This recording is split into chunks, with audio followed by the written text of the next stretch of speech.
Hi friends, welcome to Zeenathsworld. இன்னைக்கு நம்ம சேனல்ல நம்ம பண்ண போற ரெசிபி பஞ்சாபி ஸ்டைல் வெண்டக்காய் மசாலா தான் பண்ண போறோம்.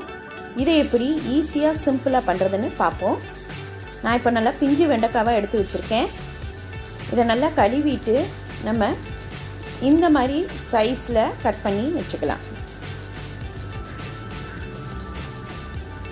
இப்போ நான் இங்க panல ஒரு 2 ஸ்பூன் எண்ணெய் ஊத்திக்கிறேன். எண்ணெய் நல்லா காஞ்ச உடனே நம்ம ஒரு 2 minutes இத லேசா ஃப்ரை பண்ணி எடுக்க போறோம்.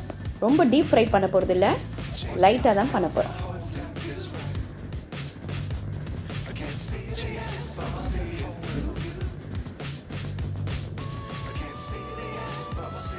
இப்போ லேசா ஃப்ரை ஆயிடுச்சு. இப்போ நம்ம இத ஒரு பிளேட்ல ட்ரான்ஸ்ஃபர் பண்ணிடலாம். இப்போ அதே panலயே ஒரு 2 ஸ்பூன் எண்ணெய் ஊத்திக்கலாம். எண்ணெய் நல்லா காஞ்ச உடனே பெரிய வெங்காயம் 2 கட் பண்ணி இதில் போட்டுடலாம். இது கூடவே உப்பு தேவையான அளவு போட்டுருங்க.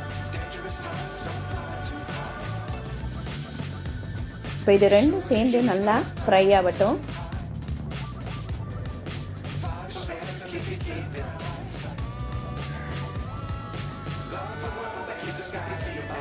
இப்போ இது ஃப்ரை ஆகையிலேயே நம்ம பச்சை மிளகாய் 2 கட் பண்ணி இதில் போட்டுருவோம். இப்போ நல்லா வதங்கிடுச்சு. இஞ்சி பூண்டு பேஸ்ட் 1 ஸ்பூன் போட்டுக்கலாம். பச்சை வாசனை போகிற வரைக்கும் இதையும் நல்லா வதக்கிடுவோம்.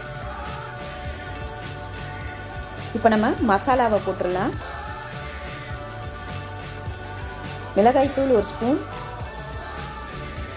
மஞ்சத்தூள் 1/2 ஸ்பூன், மல்லித்தூள் 1 ஸ்பூன், சீரகத்தூள் 1/2 ஸ்பூன், கரம் மசாலா 1/2 ஸ்பூன். இதெல்லாம் போட்டு நல்லா வதக்கிடலாம். கருகாமல் இருக்கிறதுக்கு ஒரு கொஞ்சமாக தண்ணி ஊற்றிக்கலாம். அடுப்பை சிம்மில் வச்சுக்கோங்க. இப்போ நல்லா வதக்கியாச்சு. இப்போ நம்ம ஒரு 3 ஸ்பூன் தயிர் விட்டுக்கலாம். நல்லா புளிக்காத தயிரை போட்டுக்கோங்க. இப்போது நம்ம நல்லா வதக்கையிலேயே மேலே நல்லா எண்ணெய் படர ஆரம்பிச்சிரும் பாருங்கள். இப்போ நம்ம தக்காளி ஒரு 3 தக்காளியை நான் அரைச்சி வச்சுருக்கேன். அதையும் இதில் ஊற்றிடலாம். இப்போ இது எல்லாம் சேர்ந்து வதங்கி நல்லா எண்ணெய் படர ஆரம்பிச்சிரும் பாருங்கள். இந்த டைமில் நம்ம ஃப்ரை பண்ண அந்த வெண்டைக்காவை இதில் போட்டுடலாம். இப்போ அதை நல்லா கிளறி விட்டுலாம். ஏற்கனவே எண்ணெயில் ஃப்ரை பண்ணி கொஞ்சம் வதங்கி இருக்கும்.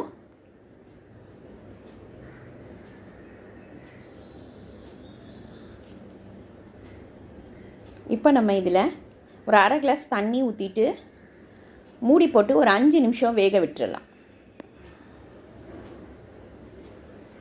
இப்போ அதுக்குள்ளே நம்ம முந்திரி பேஸ்ட் அரைச்சி வச்சுருவோம். இப்போ நல்லா வெந்துருச்சு வெண்டைக்காய். ஒரு 10 முந்திரியை நான் தண்ணி ஊற்றி அரைச்சி வச்சுருக்கேன். அதையும் இதில் ஊற்றிடலாம். இந்த முந்திரி பேஸ்ட்டு தான் ரொம்ப முக்கியமான இன்க்ரீடியன்ட். இதில் ஃபைனலாக நம்ம கசூரி மெத்தியை நல்லா இந்த மாதிரி கசக்கி அதில் போட்டுடலாம். இப்போ ஒரு 2 minutes நம்ம மூடி போட்டு வேக விட்டு எடுத்துடலாம். அவ்வளோதான், சூப்பரான நம்மளோட பஞ்சாபி ஸ்டைல் வெண்டைக்காய் மசாலா ரெடி ஆயிடுச்சு. இது ரொம்ப ஈஸி. இன்றைக்கி இதை ட்ரை பண்ணி பாருங்கள். லைக் பண்ணுங்கள், ஷேர் பண்ணுங்கள், ப்ளீஸ் சப்ஸ்கிரைப் பண்ணுங்கள்.